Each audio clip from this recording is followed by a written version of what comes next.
finir aujourd'hui ces survols d'Akab, et c'est un survol très rapide. Je n'ai pas la prétention de survoler toute la vie de ce roi, mais il y a beaucoup de choses à voir, et c'est très difficile de pouvoir extirper Akab des textes où on parle que de Élie et trouver de temps en temps Akab sans se laisser tenter de parler d'Élie. Et là, aujourd'hui, nous allons essayer de finir Akab et de voir comment Dieu a travaillé dans la vie de cet homme extraordinaire. Nous avons vu que le roi Akab a été défié par Élie. Et Élie va faire descendre le feu du ciel. Élie va faire tuer les prophètes des Baal et d'Astarté parce qu'il voulait purifier la ville ou le pays carrément. Et il le fait. La pluie est descendue. Akab rentre chez lui et il va maintenant raconter à Jézabel ce qui s'est passé. Nous lisons chapitre 19 à partir du verset 1er.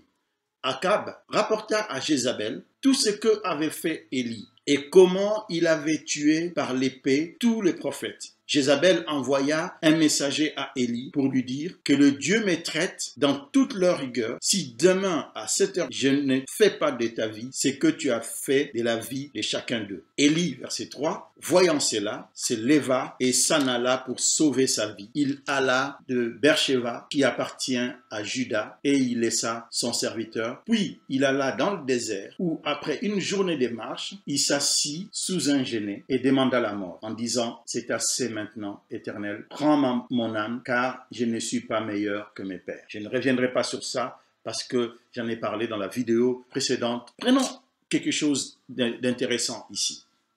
C'est que Élie, à chaque fois qu'il y avait quelque chose, il s'est tourné vers Dieu.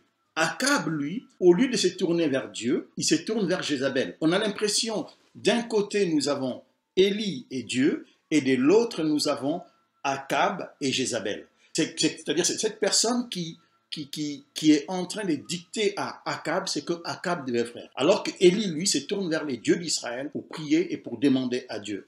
Et qu'est-ce que Jézabel va envoyer comme message à Élie? Si demain tu es en vie, ce n'est plus moi. Et notre prophète Élie, qui a fait des miracles extraordinaires, qui a fait descendre le feu du ciel, qui a fait descendre la pluie, qui a ressuscité un mort, qui a multiplié la nourriture d'une veuve, qui a mangé la nourriture des corbeaux, tout ce qu'il a vécu comme un miracle, de côté, et il va fuir une femme idolâtre et pécheresse comme Jézabel.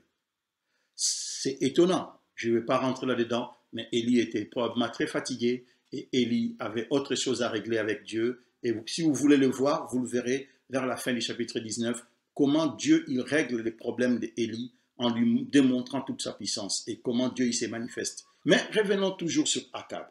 Akab, malgré tout ce qu'il a vu, il va travailler avec Jézabel et il va négliger complètement ce que Élie lui a dit et ce que Dieu a fait. Dans toute sa bonté, Dieu continue toujours à accompagner Akab.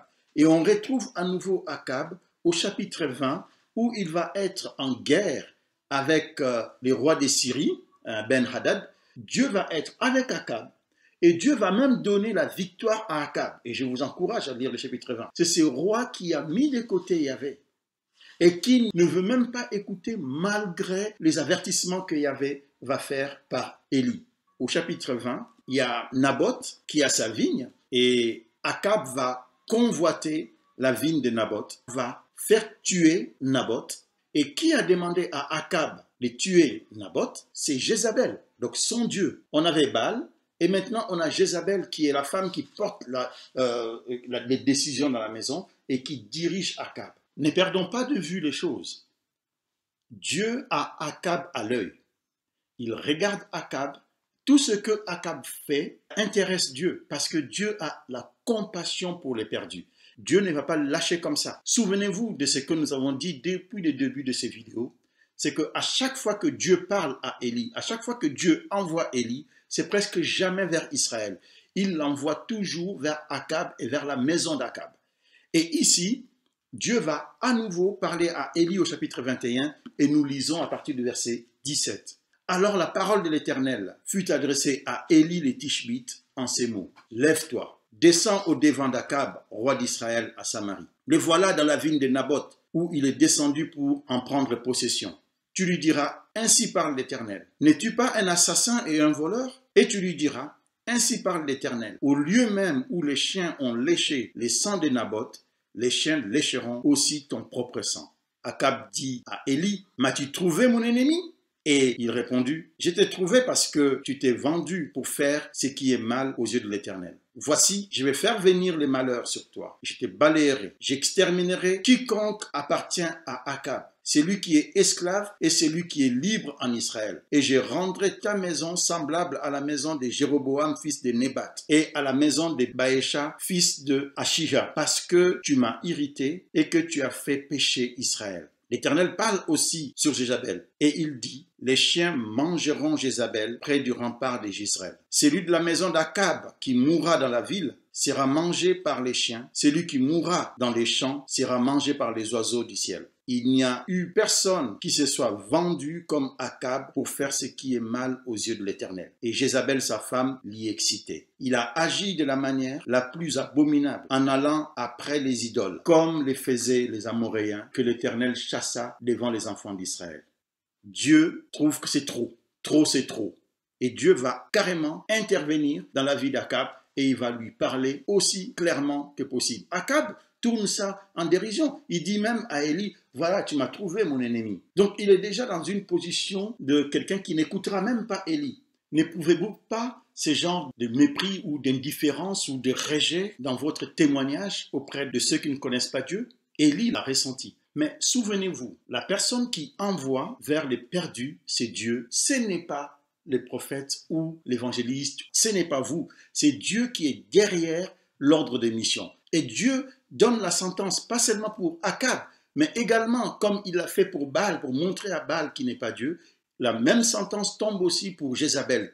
Et le verset 27, un grand changement que nous pouvons voir. Et j'ai lu, après avoir entendu les paroles d'Élie, Akab déchira ses vêtements, il mit un sac sur son corps et il gêna. Il couchait avec ses sacs et il marchait lentement. Et la parole de l'Éternel fut adressée à Élie le Tishbite en ces mots. Encore Dieu qui parle à Élie. Chaque fois que Élie bouge, c'est parce que Dieu a parlé. Et quand Élie bouge, c'est pour Akab ou sa maison. C'est magnifique de voir ça. Comment Dieu est rempli d'amour pour des gens qui les rejettent, même qui le méprisent et qui méprisent même ses envoyés. Dieu est rempli d'amour et il travaille. Le Saint-Esprit, le Seigneur Jésus a promis qu'on vaincra du péché et du jugement. Et là, on voit Akab qui est convaincu du péché et du jugement et qui s'humilie et qui dort avec un sac parce qu'il a compris qu'on ne joue pas avec Dieu.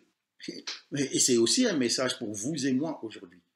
Peut-être nous prions pour des gens, peut-être nous parlons avec des gens, peut-être que nous faisons tellement que pour que telle ou telle personne, la personne que vous avez priée sur la vidéo précédente, qui ne vient pas au Seigneur, peut-être vous êtes déjà découragé. Mais est-ce que vous savez que Dieu, lui, il continue à travailler pour la conversion? Le Saint-Esprit continue toujours à travailler? J'ai envie de dire Alléluia pour ça. Et c'est Dieu qui informe Élie de la conversion d'Akab. As-tu vu comment Akab s'est humilié devant moi? Parce qu'il s'est humilié devant moi. Je ne ferai pas venir les malheurs pendant sa vie. Ce serait pendant la vie de son fils. Je ferai venir les malheurs sur sa maison. Waouh!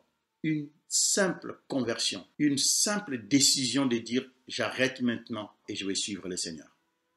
Rien que ça suffit pour Dieu. Dieu n'avait pas besoin de beaucoup, il avait juste besoin d'un cœur repentant. Et c'est ce que Akab a fait. Et Dieu dit à Élie, je ne ferai pas venir les malheurs que j'ai annoncés. Et gloire à Dieu, parce que les gens comme Akab, qui étaient pires que tous ceux qui étaient là avant lui, il était pire que Jéroboam, pire que Baécha. Mais Dieu va toucher Akab et il va ramener Akab à lui. Ça, c'est magnifique. Et la prochaine fois qu'on pourrait voir les prophètes Élie, ça serait dans les livres de 2 Rois, au chapitre 1er, où Élie réapparaît. Et quand il réapparaît, à nouveau, c'est Dieu qui l'envoie voir les fils d'Akab, Akazia, qui a remplacé son père et qui est entré en train de pécher. Et Dieu va annoncer la mort à Akazia et Akazia va mourir. Et on tourne la page, on arrive au chapitre 2 et c'est là qu'on voit à nouveau Élie, mais cette fois-ci, il est en train de dire au revoir au prophète parce qu'il va monter vers le ciel. Sa mission est terminée. Mes amis, je ne peux pas m'empêcher de me dire, et si Élie était venu dans son ministère terrestre, juste pour une seule famille? Parfois, Dieu nous envoie pour une seule personne. Mais quel prophète extraordinaire il a été. Il a eu de l'influence en Israël. D'ailleurs, quand Jésus, lors de la transfiguration, on voit Élie et Moïse venir. Jean-Baptiste, on dit qu'il avait l'esprit du prophète Élie. Quel prophète extraordinaire il a été. Mais il a été prophète auprès de qui? Auprès des plus pécheurs des pécheurs en Israël. Et ça, c'est notre ministère, d'aller vers des hommes et des femmes complètement perdus, dont on n'a plus l'espoir du salut. Mes frères, si quelqu'un a péché, qu'un autre lui ramène. Sachez que celui qui ramènera un pécheur de la voie où il s'est égaré sauvera une âme de la mort et couvrira une multitude de péchés. Que Dieu nous bénisse, que Dieu nous accompagne et à très bientôt.